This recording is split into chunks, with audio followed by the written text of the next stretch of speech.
సపోర్ట్కి మేము ఎప్పుడూ రుణపడి. ఓం గం గణేశాయ నమః. మా ప్రేక్షక దేవుళ్ళకి మరియు మా ఫిల్మీమోజీ ఛానల్లో జరిపే వినాయక చవితికి 5 ఏళ్ల అనుబంధం. 5 ఏళ్ల నుంచి వినాయక చవితికి మేము చేసే కొత్త కొత్త సిరీస్లని ఏమాత్రం తగ్గకుండా సపోర్ట్ చేస్తున్నారు. ఈ సపోర్ట్ వల్లే మేము ఇంకా ఇలాంటి వీడియోలు ఎన్నో చెయ్యాలని కంకణం కట్టుకోవడానికి బలమైన సంకల్పం కలిగేలా చేస్తుంది.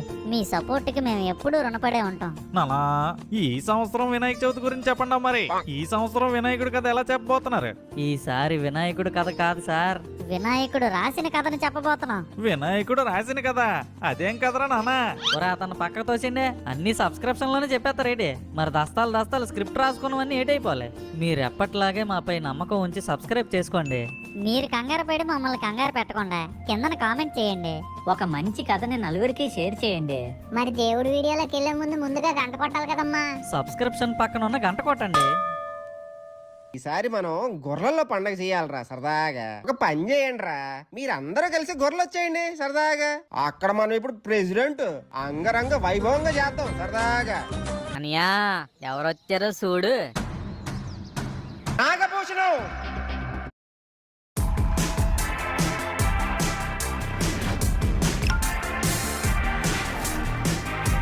నాగభూషణం దేవుడు మాకు గొప్ప నాయకునిచ్చాడయ్యా. మనం దేవుడు చెప్పే కృతజ్ఞత కూడా అంతే గొప్పగా ఉండాలిరా. అందరూ తలో చేసి పండగ ఘనంగా చేద్దాం బాబు. అయితే ఈ సంవత్సరం వినాయకుడికి పండగే.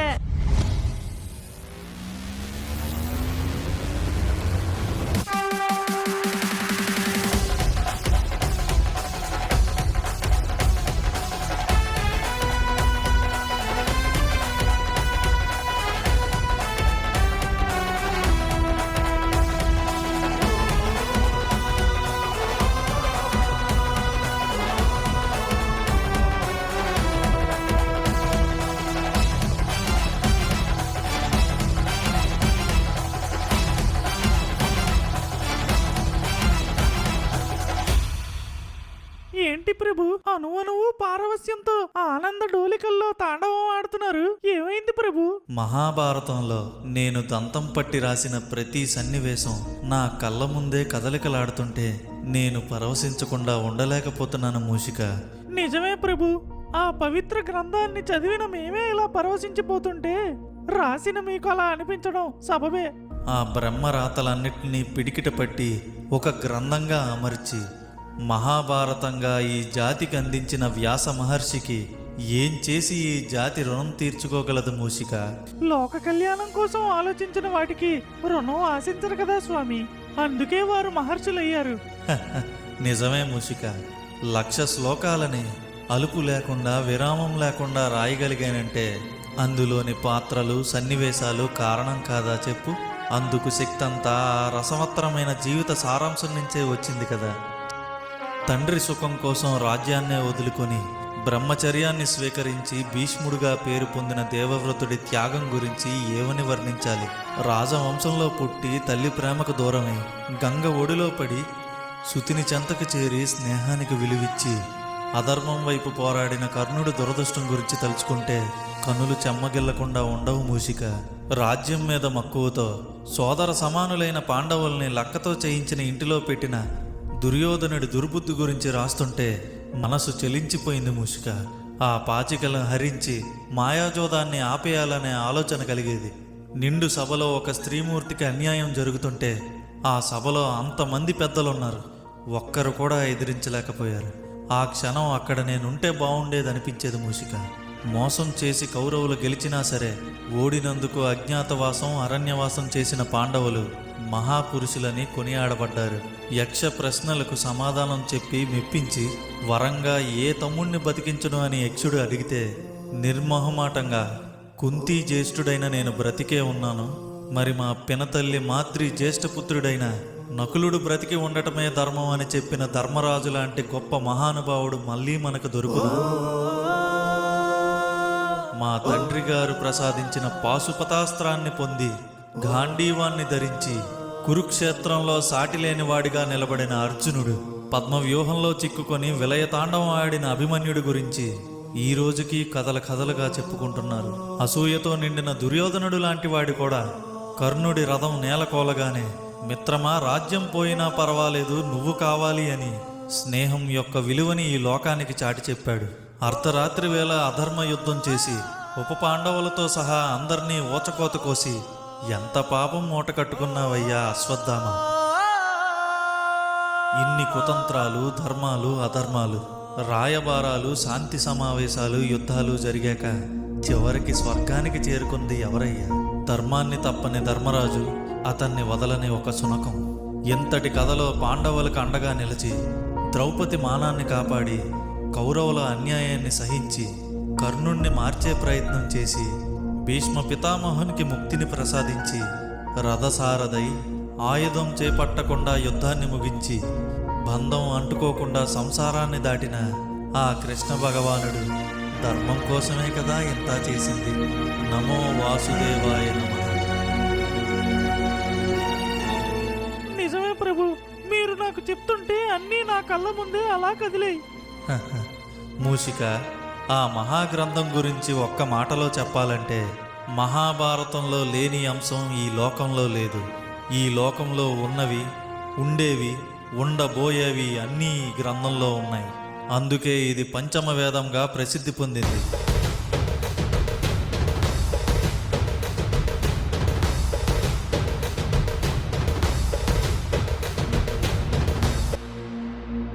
అవును ప్రభు, అందుకే దీన్ని కవులు కావ్యం అంటారు, తత్వవేత్తలు ధర్మశాస్త్రం అంటారు, చరిత్రకారులు ఇతిహాసం అంటారు, పౌరాణికులు పురాణం అంటారు, మరికొందరేమో నీతి శాస్త్రం అని కూడా అంటారు.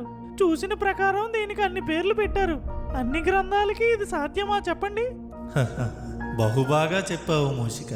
కానీ ధర్మం వైపు దేవుడుంటాడని చెప్పి జీవిత శైలిని కళ్ళకు కట్టినట్టు చూపించి ఏ సమస్య వచ్చినా పరిష్కారం ఇందులోనే వెతుక్కో అని చెప్పిన గ్రంథాన్ని నేటి జాతి అస్సలు పట్టించుకోవడమే లేదు. పూర్వం నాటకాల ద్వారానో, బుర్రకథల ద్వారానో, ఏ పండు మూసలి నోటు ద్వారానో తెలిసేది. ఇప్పుడు అది కూడా లేదు. పేరు ప్రచారం అవుతుంది కానీ పఠించి అనుసరించే వాళ్ళు లేరు మూషిక. నిజమే ప్రభు, ఈ మధ్య సినిమాల్లో అడపాదడపా ఈ పాత్రలను పెడుతున్నారు. ఆ పాత్రలను చూసి పేపర్లో ఏళ్లలో వేస్తున్నారు కానీ ఆ కథలో ఉన్న నీతిని సినిమా హాల్లోనే వదిలేసి హీరోను మాత్రం ఇంటికి తీసుకెళ్తున్నారు. మీరు ఆజ్ఞాపించండి ప్రభు, ఇంటింటా తిరిగేసి మన వాళ్ళు పరాయి వాళ్ళు అని తేడా లేకుండా ఫుల్గా ప్రింట్లు గుర్తించి ఇంటింటికి పంచేద్దాం. ప్రభు, మీరు స్వయంగా రాసిందే పెట్టమంటారా లేదా కవిత్రయం అనువాదించింది కలపమంటారా? చెప్పండి ప్రభు, చెప్పండి. మూషిక, కొంచెం అతిగా అనిపించట్లేదా? అంటే ప్రభు బాధపడుతున్నారు కదా అని. బలవంత అన్న దేన్ని రుద్దకూడదు మూషిక. తెలుసుకొని ఇష్ట ప్రకారం ఆచరిస్తేనే దేనికైనా విలువ. మరి ఇప్పుడు ఎలా తెలియజేద్దాం స్వామి? రాయడంతో నా పని అయిపోయిందని అనుకున్నాను కానీ చెప్పాల్సిన సమయం వచ్చిందని ఇప్పుడే గ్రహించాను. పద, ఈ కలియుగ మహాభారతంలో ఏం జరుగుతుందో చూద్దాం. గణపతి బప్ప మోరియా, గణపతి బప్ప మోరియా, గణపతి బప్ప మోరియా. ప్రభు, మీరు కలియుగ మహాభారతం చూద్దామని కూర్చున్నారు కానీ ఆ మహాభారత మాయలో మీ పండగ ఉందని మర్చిపోయారు. ఇప్పుడు దర్శినిలో ఎక్కడ ఓపెన్ చేసినా మీ పండగ సంబరాలే కనిపిస్తాయి. మూషిక, మోరియా అంటే ఏంటో అర్థం తెలుసా? తెలుసు స్వామి, నాయకుడు. నాయకుడు అంటే తీరాన్ని చేర్చేవాడు కాదు, తీరం చేరే వరకు ప్రతి కష్టానికి నష్టానికి ధైర్యం చేర్చేవాడు. అలాంటి నాయకులు యుగానికొకరున్నారు. త్రేతాయుగంలో రాముడు,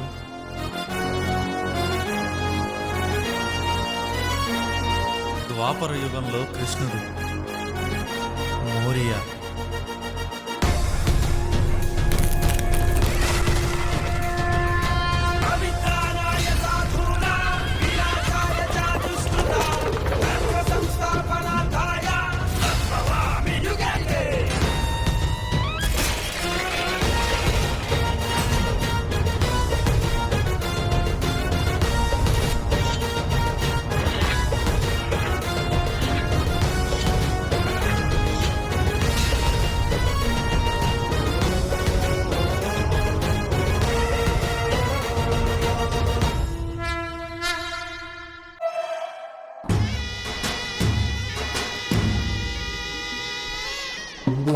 అనియా, అయోధ్య రాముడు సెట్ వేస్తున్నారంట అనియా.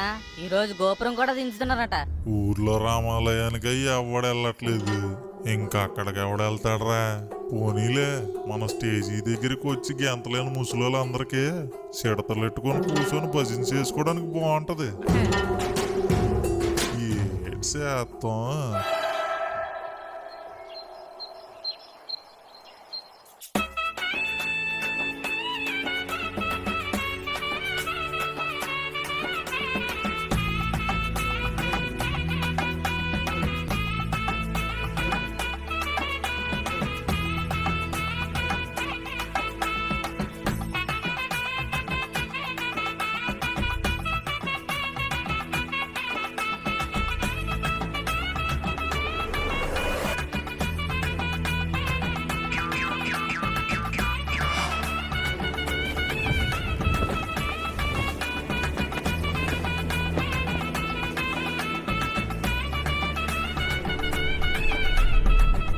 ఆహాహాహా.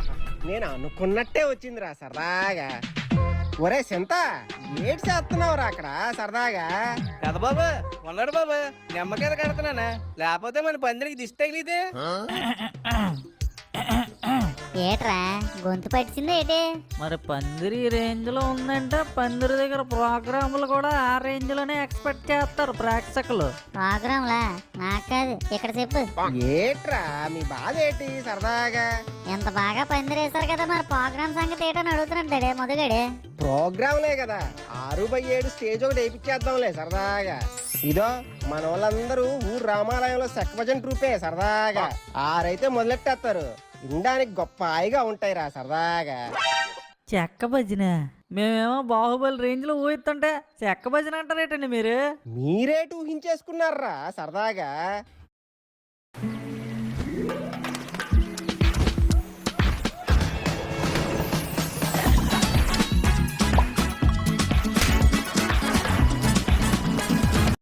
బాహుబలి రేంజ్ లో ఊహిస్తుంటే చెక్క భజన అంటారేటండి మీరు?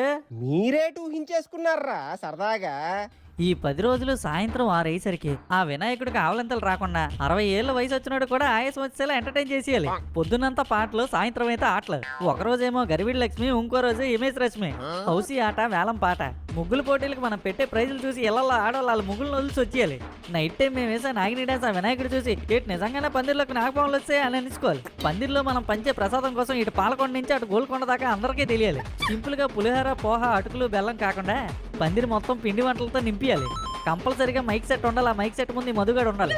ఈ మధుగాడు ప్లే చేసిన ప్లేలిస్ట్ కి ఊర్లో గొంటలందరూ పిచ్చెక్కిపోవాలి. ముఖ్యంగా మేము వేసే జోకులకు పంతులు గారు అస్సలు ఫీల్ అవ్వకూడదు. మనం పెట్టే లైట్లకు గొర్రెలంతా గ్లో అయిపోవాలి. మనం పెట్టిన లడ్డు చూస్తే లక్షైనా పర్లేదు బాబు, ఎలాగైనా పాడేయాలనిపించాలి. జన్నడు మునుపెన్నడు చూడని చెయ్యని కని విని ఎరగని రీతిలో ఈసారి ప్రెసిడెంట్ సరదా సుబ్బారావు గారు వాళ్ళ ఊరు జనంతో కలిసి ఈ 2025 వినాయక చవితి ఉత్సవాలను ఘనంగా శోభాయమానంగా జరిపించాలి.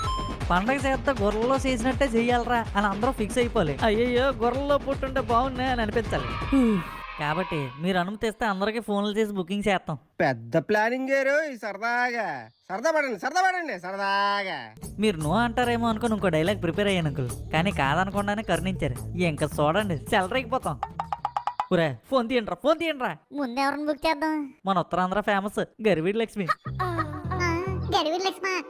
చేయండి. నానా, మీ అందరిలో నేనే పెద్దోడిని కదరా నానా. నేను చేస్తానాగండి. ఆ గరివిడి లక్ష్మి ఫోన్ నెంబర్ నా దగ్గర ఆల్రెడీ ఉంది, మా చుట్టాలే. ముసలాడికి దసరా పండుగ కానివ్వండి. నానా గరివిడి లక్ష్మి నేనరా, నీ చుట్టం వన్య బావనే. అర్థమైందిరా నానా, నాకు అందరూ మరదల్లే కదా, మర్చిపో ఉంటావులే. నీకు మరదలు ఎక్కువైపోతే నువ్వు మర్చిపోవాలి కానీ నేనెందుకు మర్చిపోతాను? నీకే మాటలు వచ్చి అనుకుంటారు, మీతో అదే బాధ. మాట్లాడండి. నానా గరివిలక్ష్మి, నేను నీకు గుర్తురాలేదేమో, మళ్ళీ గుర్చేస్తాను ఆగరా. విజయనగరంలో నువ్వెలా ఫేమస్, నేను కూడా అలాగే ఫేమస్. నా పేరు వన్య మాస్టర్ మరి. ఎందుకు ఫోన్ చేసావు?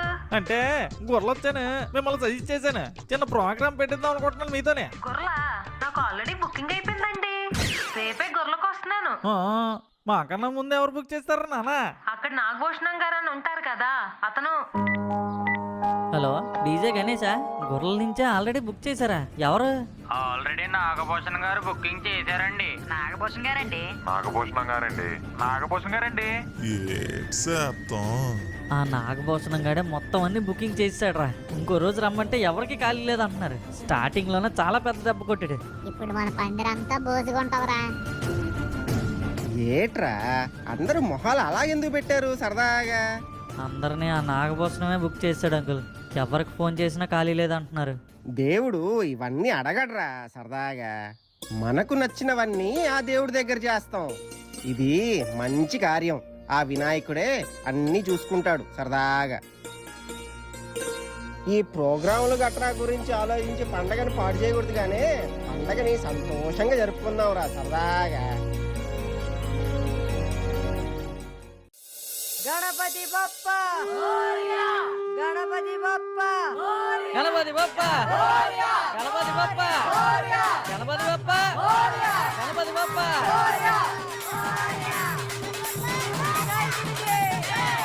మైసే అయోధ్య రాముడు విగ్రహం చూస్తున్నట్టు ఉందిరా. సూపర్ గా ఉంది. మరి ఏటనుకున్నావురా మా డాడీ అంటే?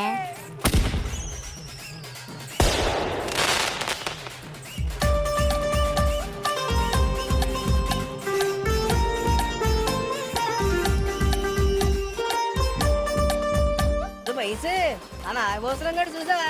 మన ఊరంతా చిరంజీవి ఫ్యాన్స్ అని చిరంజీవి దాయి దాయి స్టెప్ లో బొమ్మ వేయించాడు. మన ఊరు యూత్ అంతా ఆ బొమ్మ ఎడగాలి. ఫస్ట్ పెద్ద దెబ్బ కొట్టాడు కదరా నాగభూషణం గడు. ఒరే మధు, నువ్వు కూడా చిరంజీవి ఫ్యానే కదరా, నువ్వెందుకు అట్టలేదు? నిజమైన చిరంజీవి ఫ్యాన్స్ కి అతన్ని అభిమానిస్తున్నాడు ఎవడో, అవసరానికి వాడుకుంటున్నాడు ఎవడో అర్థమైపోద్రా.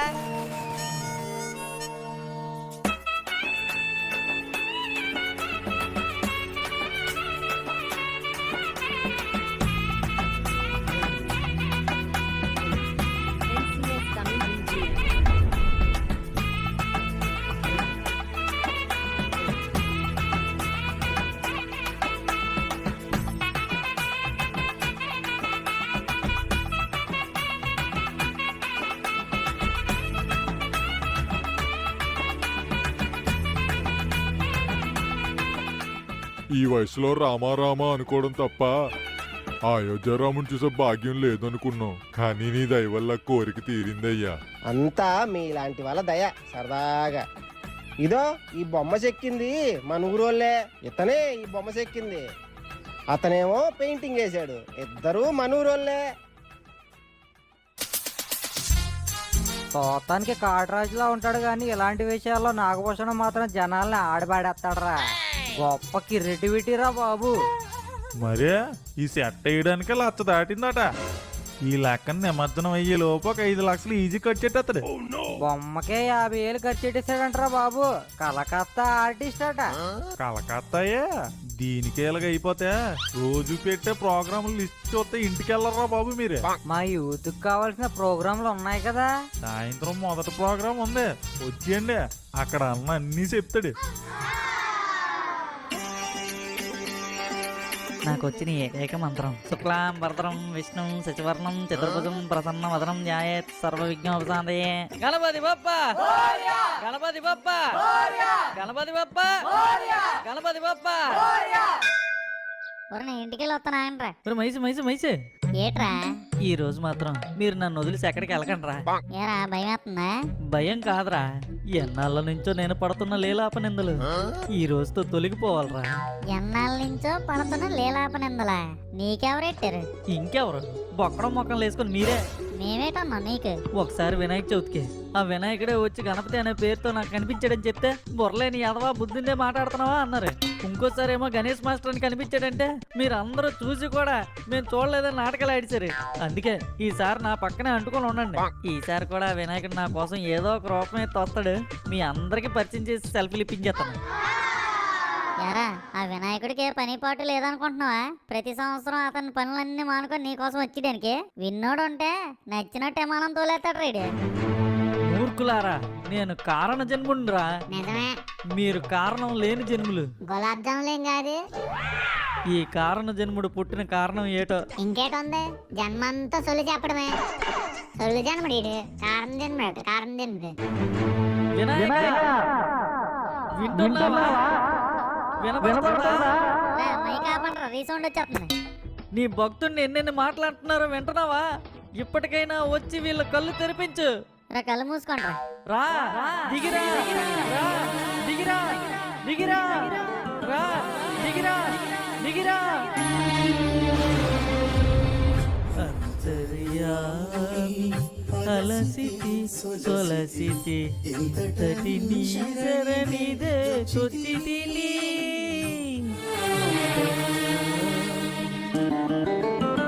వినాయకుడి దగ్గర అన్నమయ్య పాటలు పాడుతున్నాడు. ఈడు భక్తుడట. వినాయకుడి మీద ఎవరు సినిమాలు తీయలేదు కదరా. ఎన్ని సినిమాల్లో ఎన్ని పాటలు ఉన్నాయి తెలుసా ఆయన మీద. టైంకి గుర్తు రావట్లేదు. ఈ సొల్లు జన్ముడు మొర వినబడట్లేనట్టుంది దేవుడికి. కదరా, మన పని మనం చేసుకుందాం. ఈడు మోర పువ్వులు కూడా ఇవ్వడు దేవుడు ఈడికి. రే బల్లే, ఆ ప్రసాదానికి ఫోటో తీరా. ఈడు దండం పెడుతున్నట్టు అక్కడే దొల్లి మొత్తం వేసేస్తాడు. అప్పుడు జనాలకు పంచడానికి ఏటి ఉండదు. ఏంటయ్యా వినాయక, ఈసారి గనక వస్తే కొంచెం మా ఫ్రెండ్స్ కూడా కనిపించయ్యా. బొత్తిగా వాల్యూ లేకుండా పోతుంది.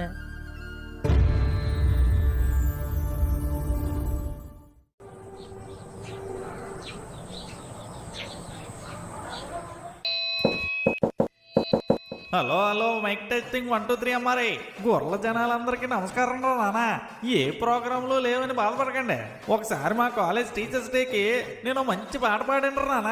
అది మళ్ళీ ఒకసారి రిపీట్ చేద్దాం అనుకుంటున్నాను. నా నెంబర్ 909. ఈ నెంబర్ ఎందుకు చెప్తున్నానంటే రా నాన్న, నేను పాట పాడాక మళ్ళీ మీ ఇంట్లో జరిగే ఫంక్షన్లకి ఏమైనా బుకింగ్ చేసుకోవాలంటే ఉపయోగపడుతుందని. సేవ్ చేసుకుంటారు నాన్న, సేవ్ చేసుకోండి. Start music. చూడరా, మా ఇంట్లో బీరువాలాగా ఎంత ఖాళీగా ఉందో స్టేజ్ దగ్గర.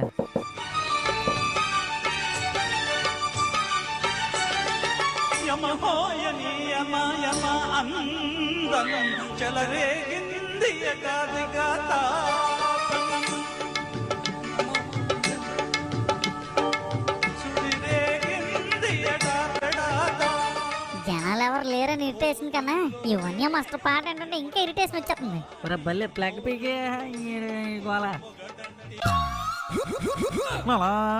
మైక్ సెట్ అయిపోయింది. గురుగారు, మీరు ఒకసారి కిందకి దిగితే ప్రోగ్రామ్ స్టార్ట్ చేస్తాను సరదాగా. ప్రోగ్రామ్? ఏ ప్రోగ్రామ్ సార్? మీరు ముందు దిగండి, నేను చెప్తాను సరదాగా.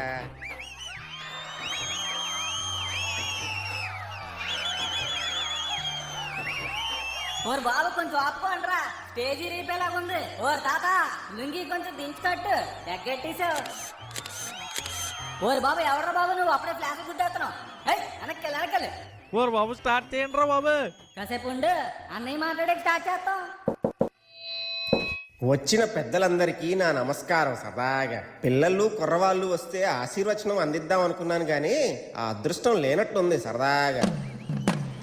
ఏటి చేస్తాం, కుర్రోళ్ళందరికీ నమస్కారం. ఇగో ఇప్పుడే నా అసిస్టెంట్ని అడుగుతున్నాను, గొర్రెలలో చెరువే కదరా ఉంది, సముద్రం ఎప్పుడు వచ్చిందని. కుర్రాళ్ళ సముద్రపు అలలు మా స్టేజీలు కొట్టేస్తుంటే చూడడానికి 2 కళ్ళు సరిపోవట్లేదు. ఆస్కం. ప్రస్తుత పరిస్థితుల్ని స్థితిగతుల్ని దృష్టిలో పెట్టుకొని మాటే మంత్రమని తెలుసుకొని ఒక మంచి మాట ద్వారా మార్పుకు పునాది వేయాలని ఈ సభను ఏర్పాటు చేశాను సరదాగా. ఉద్యోగాలు లేక కొంతమంది, వచ్చిన ఉద్యోగాల స్ట్రెస్లో కొంతమంది, మన ఊరు గట్ల మీద కూసేలాక ఇంకొంతమంది ఫుల్ స్ట్రెస్ అయిపోతున్నారు. ఆ స్ట్రెస్ని తగ్గించడానికే ఈ ప్రోగ్రాం ఎట్టించాను. ఈ వినాయక చవితి సందర్భంగా స్వయంగా వినాయకుడే తన దంతంతో రాసిన మహాభారతాన్ని ప్రవచన రూపంగా మీ ముందుకు తీసుకొచ్చాను. ఈయనే కృష్ణమూర్తి గారు. గత 20 సంవత్సరాల నుంచి మహాభారతాన్ని ప్రవచనాలుగా చెప్తున్నారు సరదాగా. మీకు ఈ 9 రోజులు మహాభారతంలోని కొన్ని ముఖ్యమైన అంశాలను క్లుప్తంగా ప్రవచనం ఇస్తారు. సరదాగా వినండి. ఈ నవరాత్రులు మీకు నవరసాలు చూపిస్తాం. అందులో భాగంగానే ఈరోజు గరివిడి లక్ష్మి గారు బుర్రకథ ప్రోగ్రాము. క్షమించండి గురువు గారు, చేపట్టింది మంచి కార్యమే అయినా నేను అనుకున్నంత మంది రాలేదండి. అయ్యో పర్వాలేదు సుబ్బారావు గారు. ఊర్లో ఇంతమంది ఉన్నారు, ఇంత మంచి సందేశాన్ని ఇచ్చే కార్యక్రమానికి ఒక్క 10 మంది అయినా లేరే అన్నదే చిన్న బాధ. గీతను విన్నది అర్జునుడు ఒక్కడే, వినేవాడు ఒక్కడైనా సరైన వాడు వింటే ఆ సందేశం చాలా కాలాలు ప్రయాణిస్తుంది. కాబట్టి నాకు జనసంఖ్యతో సంబంధం లేదండి. చెప్పడం ఒక్కటే నా ధర్మం. అక్కడ ఎంతమంది ఉన్నా పర్వాలేదు. సరే గురువు గారు, ప్రారంభించండి సరదాగా. పరిత్రాణాయ సాధూనాం వినాశాయ చతుర్స్థిత ధర్మ సంస్థాపనార్థాయ సంభవామి యుగే యుగే. దీని అర్థం ఏమిటంటే, జనులను రక్షించడానికి, దుష్టులను నాశనం చేయడానికి, ధర్మాన్ని స్థాపించడానికి నేను ప్రతి యుగములోనూ అవతరిస్తాను. అలా ద్వాపర యుగంలో ధర్మాన్ని రక్షించడానికి శ్రీకృష్ణ భగవానుడు జన్మాన్ని దాల్చాడు. ఒరే వన్య మాస్టర్ రా. ముందుగానే దాని గురించి తరచి ఆలోచించాను. ఒరే ఏర్రా వీళ్ళిద్దరా? అనుకున్న తర్వాత మధ్యలో విడిచిపెట్టకుండా నేను సాధించిన ఇప్పుడు దాకా ఎక్కడ ఉండాలి కదరా, ఎడు చూపిసిరి. ఫోన్ చేస్తానుండి. లక్ష్యాన్ని పెట్టుకొని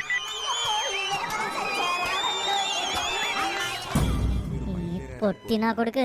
ఏటైందిరా? ఆ నాగభూషణం పందిరి దగ్గరికి వెళ్ళిపోయారు వీళ్ళకి ఎత్తుకోవడానికి. తేపగాలి తీసుకొస్తా నాకు వెళ్ళి. ఒరేరా నేను వస్తానాగరా. డాడీ దగ్గర ఎవరు లేకపోతే బాగోదురా. నువ్వు ఉండు, నేను వచ్చేస్తాను. మొత్తం మందంతా ఎక్కడ ఉన్నారా మళ్ళీ? ఒరే మనం ఇక్కడ రావడం తప్పురా. నీ నోట్లో చెంచాడు ఉప్పురా. ఇలా కాటలే ఎక్కడ ఊపుంటే అక్కడికి వెళ్ళి ఊపిడినే. అస్సలు ఆగట్లేదు ఈ బుడతడికి. రే బల్లి, ఏదైనా ఊర్లో ఇలా తాటలు తిరిగే ఉండదురా. ఎంత ఊపోతుంది చూడు ఆ పాట. ఏ, ఏ, ఏ, ఏ, ఏ, ఏ. ఇలాంటి ప్రోగ్రాంలు పెడితే అక్కడే ఉండిపోదు. రే నువ్వు వస్తావా రావా? నేను వెళ్ళిపోతున్నాను. ఉండ్రా బల్లి, కాస్త బాగు ఉండ్రా. ఉండ్రా. ఏ నా వీకెందుకు గోపుతున్నావా? మహేష్, ఎక్కడే చేస్తున్నావురా? ఆ క్వశ్చన్ నేను అడగాలరా. ఆ నాగభూషణం గారి ప్రోగ్రాంలు అబ్జర్వ్ చేయడానికి వచ్చావురా. ఆయన దెబ్బ కొట్టాలంటే టిప్స్ అండ్ ట్రిక్స్ తెలియాలి కదా. ఎరా బల్లి, అలా కాంగ్ కొట్టవే చెప్పు. చేసిన ఓవర్ యాక్షన్ చాలే గానీ మదన మన పందిరి దగ్గరికి. బా బా, ఎవడే ముసలాడు అలా తొక్కేస్తాడు నా కాలు. నానా ఎవడరా నువ్వు అడ్డంగా? అడ్డంగా బుక్ అయిపోయారుగా. సార్ మీరేంటి సార్ ఇక్కడ?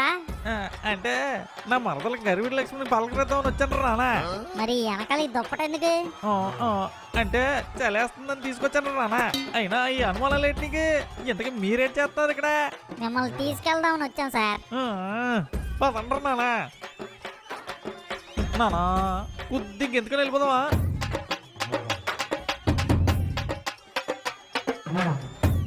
పదండ్రా పదండి సార్, పదండి సార్, సార్ పదండి సార్. దాని గురించి ఏమీ తెలియకపోయినా ఏది మన లక్ష్యాన్ని చేరుకోవడానికి పనికొస్తుందో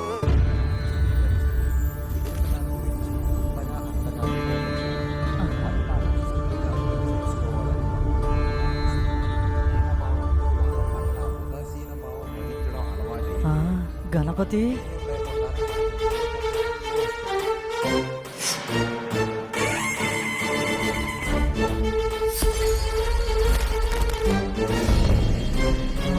గణేష్ మాస్టర్.